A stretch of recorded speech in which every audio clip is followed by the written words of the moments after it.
রাজ্যের দীর্ঘ 25 বছরের বাম সরকারের পতনের পর রাজ্যে প্রতিষ্ঠিত হয় বিজেপি আইপিএফটি জোট সরকারের।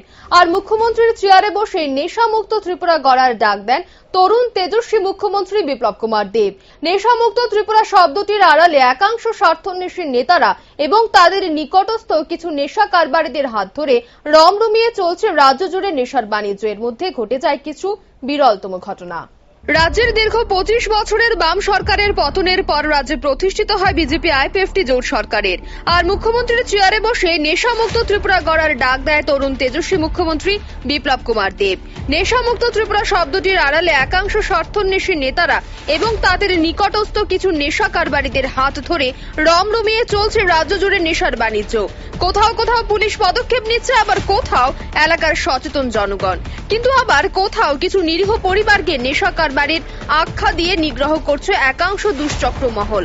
এমনই একটি ঘটনা ঘটল বিশালগড় থানাধীন 1 নং চন্দ্রনগর টিলা এলাকায়। অভিযোগ, ওই এলাকারই জয়নগর টেকা মিয়ার পরিবারকে নেশা কারবারের আখ্যা দিয়ে এলাকার কয়েকজন প্রভাবশালী শাসক দলীয় নেতা গ্রাম থেকে উঠে যাওয়ার জন্য দৈহিক ও পাশবিক অত্যাচার চালায়। ভাঙচুর করা হয় বৃদ্ধ টেকা মিয়ার বাড়িঘর, মারধর করা হয় টেকা মিয়া ও তার ছেলের বউ ফাতেমা খাতুনকে। উঠে যেতে বলে তারা শনিবারে যে তারা আত্মহত্যা সব মেম্বাররা পুরো পরিবার তারা কাছে মেম্বার সবার কাছে অনুরোধ করছি দুষ করে নাতি করছে, আমি করছি না তো নাতি করতে নাতি আমার বাড়ি জায়গায় আমার দেখলে তারা দেখলে আমার হাতে দিয়ে দেন করাই দেন কইছি আমার স্কুল থাক আমার বাইরে তাহলে আমার কিচ্ছু নাই। আমি এই বাইরে একটা গড়টা তাহলে তাহলে আমার সুযোগ দেন, আমি কই যাই দাও না তোমার জায়গা নেই ওই জায়গায় খেয়ে আমার ব্যবস্থা নেই, আমার সুযোগ আমি তো দোষ করছি না। নাতি দুটো থেকে রাত্রে হচ্ছে দরাই দেয় মাথারা হাতে দিয়ে দেন, নাহলে থানা দিয়ে দেন।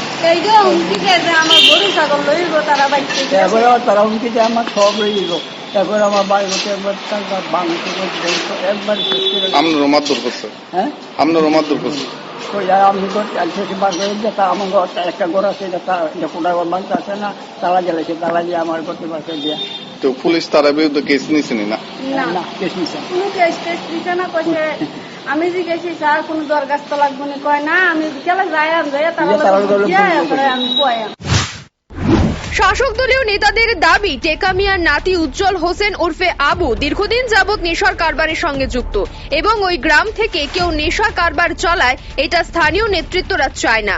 এটা অবশ্যই নেতা বাবুদের শুভ উদ্যোগ, কিন্তু ভারতবর্ষের কোন অঞ্চলে যদি কেউ কোনো অপরাধ করে তার জন্য অবশ্যই সংবিধানকে পদ্ধতিতে বিচারের ব্যবস্থা রয়েছে।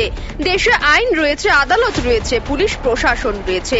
অপরাধীদের বিরুদ্ধে ব্যবস্থা গ্রহণ করবার জন্য পুলিশ প্রশাসন ব্যবস্থা গ্রহণ করতে পারে।